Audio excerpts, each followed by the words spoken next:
Yo, what's up, gamers? It's your boy, and welcome to the long overdue part 2 of the Idaho Falls Zoo Tour. Last time we explored the Little Asia section of the zoo, and this time we're just going to the regular Asia section of the zoo. Legend tells that there is a large Asia, but I did not find this one on my visit.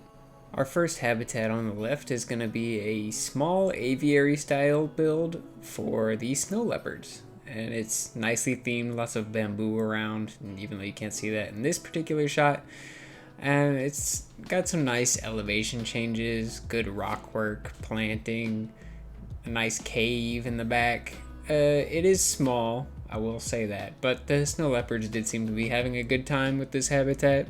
Crossing over a bridge, we get our next habitat, which was for the sloth bears. And this habitat, it's a small zoo, had a nice playground and lots of like logs and things to climb on. But the exciting part was the babies.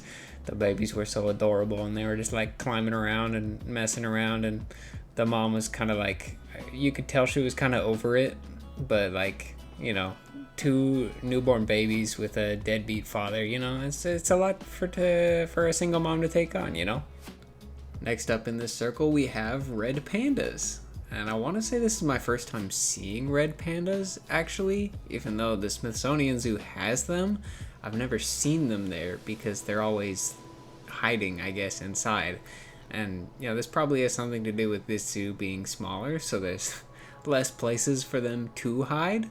But hey, I actually got to see them this time, and there's lots of nice climbing and stuff for them to climb around on. Immediately to the left of the red pandas, we have a nice little Bactrian camel habitat. Cool thing about this one is you can actually see this from the main road as you're driving past, so you can check out some camels and be like, ooh, I want to go to the zoo. It's like free advertising. There is a random pile of logs in the middle of the habitat. I don't really know what that's for. Maybe this wasn't always for camels, but with that fencing, I can't imagine you would have anything but hoofstock in here. I don't know, it's confusing. And then completing this little loop, we have another familiar face for Planet Zoo, the red-crowned crane. You can call me Just Goron, because I'm out here doing real Planet Zoo species inspiration videos. A couple interesting facts I learned about the red-crowned crane. They are some of the most aggressive, the most carnivorous, and most endangered of all crane species. They share pretty much all of these traits with whooping cranes, being aggressive, carnivorous, and highly endangered. Whether or not all these things are related, who knows? But this is why in real zoos you're generally going to see red-crowned cranes just in like pairs like this. You're not going to see big flocks of them.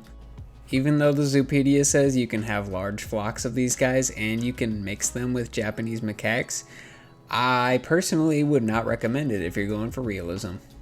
And now for the sixth animal in a row, we have another familiar face, the Amur or Siberian tiger as it's called in game. This habitat is much like the lion habitat from the last video in that it is way too small for a big cat. There is only one tiger in here as opposed to the lion habitat, which has two, but that doesn't really make it better. You can even see the tiger going up to the fence and like looking out at the outside world. Kinda sad, not a good look. Moving on from the sad things and the Asia section entirely, we have a nice mixed habitat with red-necked wallabies and emus. So I'm just on an absolute roll here with the Planet Zoo species. Also, I have to point out this funny bathroom that says blokes and Sheilas instead of men and women.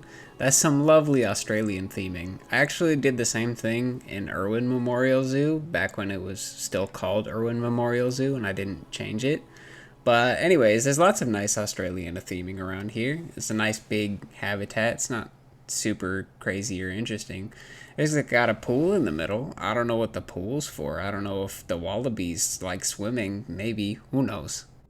Unfortunately, these next couple animals are not featured in Planet Zoo, because we don't have flying birds yet, or probably ever at this point. We got a kookaburra and a couple tawny frogmouths, which is cool. I guess you could build fake aviaries for these. There also was this nice little habitat for a New Guinea singing dog, which unfortunately, if I overheard correctly, I believe it passed away recently, so, you know, I didn't get to see it. It would have been a cool one, not on my list of animals that I thought I would have seen here. And then right next to it, there's this aviary with this funny little bird that apparently likes to play dead. I don't know, that's what the sign said. So the zoo has its themed sections, like Asia or Australia, but then they just kind of throw in some random animals here and there, like this enormous Aldabra giant tortoise. And I wish I was doing this voiceover a little more sooner after I had been at this zoo, because I remember that this thing was absolutely ancient. It's really, really old, well over 100 probably, but I don't remember how old it was because it took me months and months to get this video out for no real reason other than maybe lazy and not feeling very inspired, but you know, it is what it is.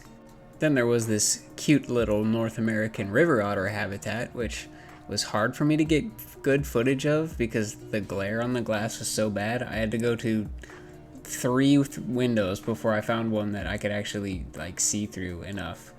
And even then it was still kind of hard to see, but it's got like a waterfall and some rock work and stuff. Again, pretty small, but you know. They did also have some nice underwater viewing, which the otters put on quite a show for me. Apparently, continuing on the old trend, one of these, I believe, is a female, and she's like one of the oldest North American river otters in the world, at least that they know of in captivity, and they probably live longer in captivity. So, however long they live, she's one of the oldest. I don't remember how old she was. I think her name was like Leia or something. Don't ask, I don't remember. Moving back to themed areas, we have the South American area, which has like 2, maybe 2.5 habitats.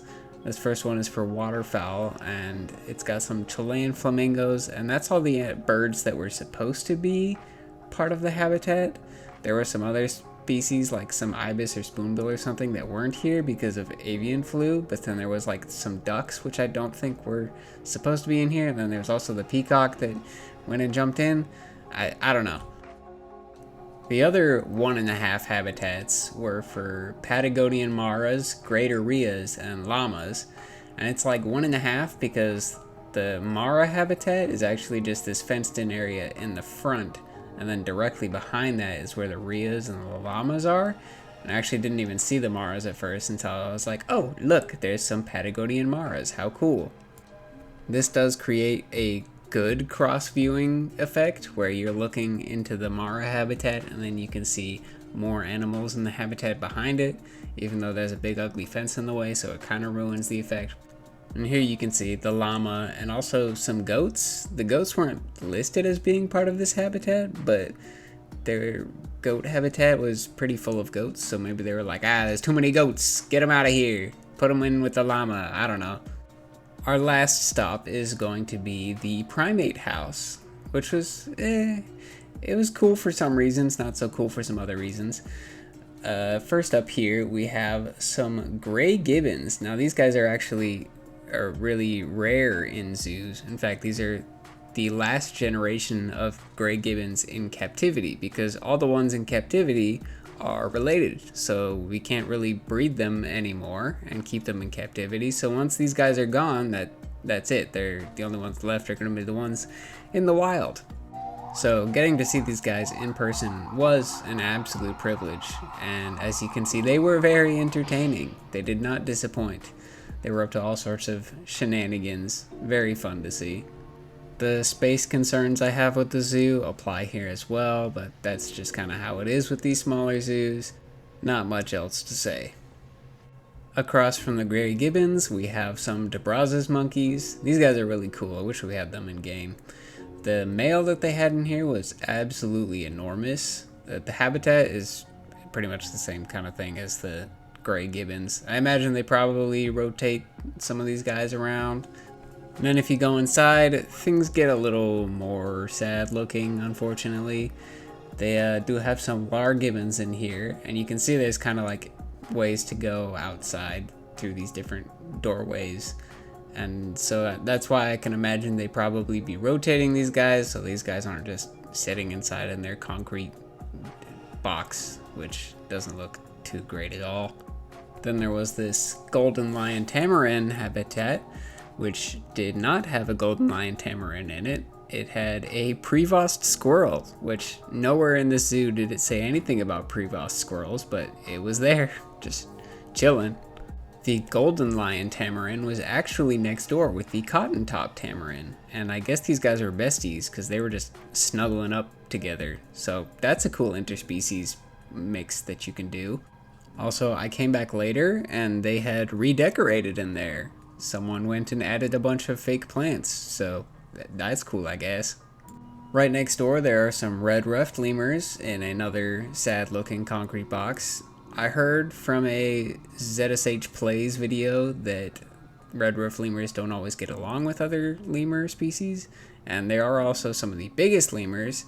This might be why they are kept separate from the ring-tailed lemurs and the common brown lemurs. Is that what they were? I don't actually remember right now. If these aren't common brown lemurs and one of you lemur experts out there sees this and flames me, I guess I deserve it. And with that, that concludes our tour. Apologies for taking so long to get this out. I think it's been a couple months since I uploaded last, so my bad. And the only reason this is coming out now is because I'm going to the Smithsonian Zoo tomorrow, so expect some more zoo content coming, maybe not soon knowing me, but who knows, we'll see. Bye!